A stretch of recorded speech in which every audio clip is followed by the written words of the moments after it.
Well, I certainly apologize, but I did not realize that the phone was that low on charge, and it went off during that last video.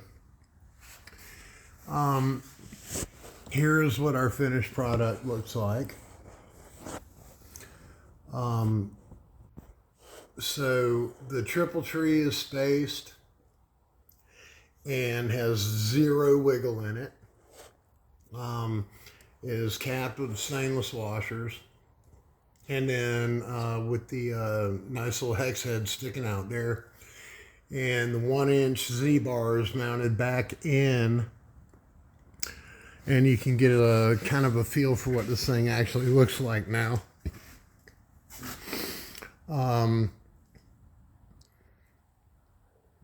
Little background on this machine. It's a barn find. It was powder coated to the customer's specs. This is not a Honda factory color. This is actually a 71 Dodge Demon factory color. We 100% believe in and use RK chains here.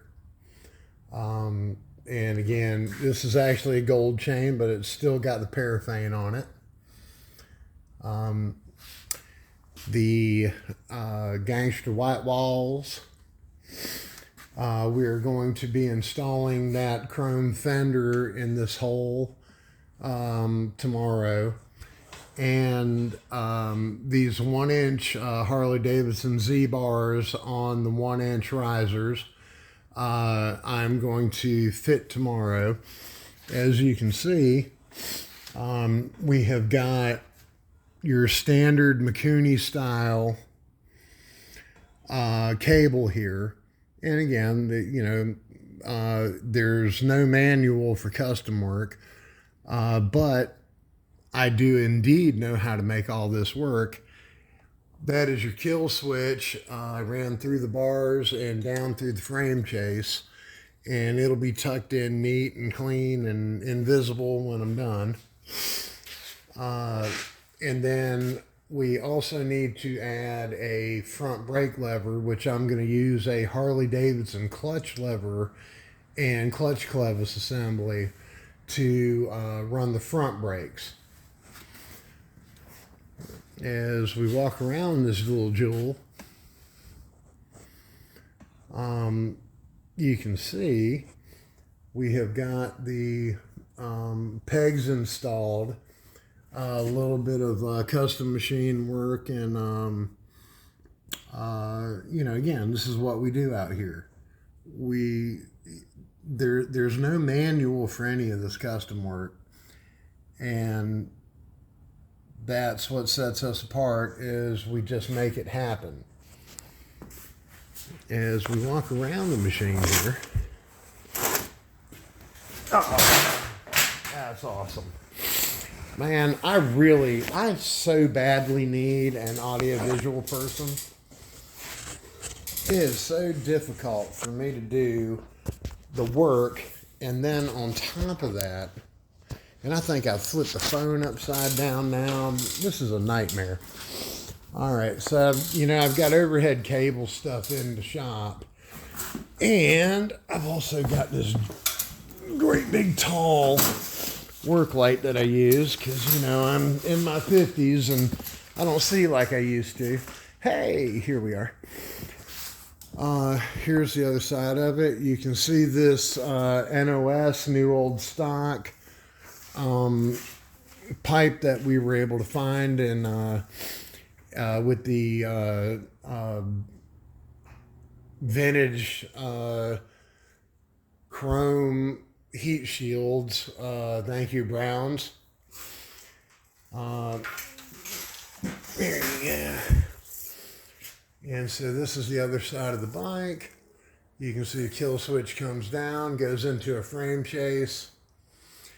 And tomorrow night, if you stay tuned and check us out, I'm going to show you how to convert a set of 7/8 throttle control into a 1-inch. You may never have to do that, but we're going to do it here tomorrow night. This thing's plumbed, it's wired, we got fire, we got fuel. And now it's just down to taking care of the last little details on this machine. This is a crazy little thing, man. That 140 Piranha is double the displacement of the original. Plus, it's got headwork and cam, and it's a bunch of bike. And I'm going to install a throttle stop that can be adjusted as the rider becomes more accustomed to the unit. You can see all of the setup on the back brake, adjusters, added billet adjusters to it. The other thing is that with these Piranhas, you'll notice that most CTs you'll see in the wild have a different Kickstarter position. When I do Piranhas, I set them here because that is the beginning of your stroke. On a standard CT, the beginning of your stroke is up in this region. And so I move these forward about 3 splines on the kickstart. That way, when it goes to engage, you're right there where you want to be. And like I say, you can see this thing's a freaking monster. Customer wanted it to be kickstart only, although this is a electric start also unit.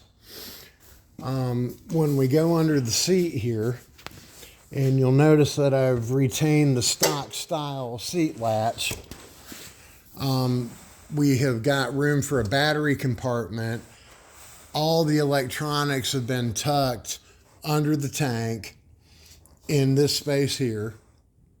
And if you don't know, I'm going to tell you, the tanks on these, they have a high and a low cutoff point, where one part of it is considered primary, one part of it is considered reserve, and then you come out to your fuel valve. You bring one into the primary, you bring one into the reserve, and then it goes through the fuel strainer, out through the top, and over to your carburetor.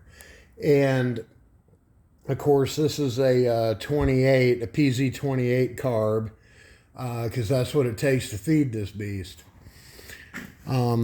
Anyway, I hope you've, again, if there's one thing you've learned from this, or even if you're just enjoying watching the build, I certainly appreciate you.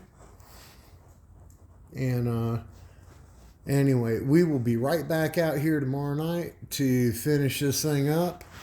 And hopefully be ready to deliver tomorrow night. Thank y'all for watching. Hippie is out because Hannah's already gone to bed.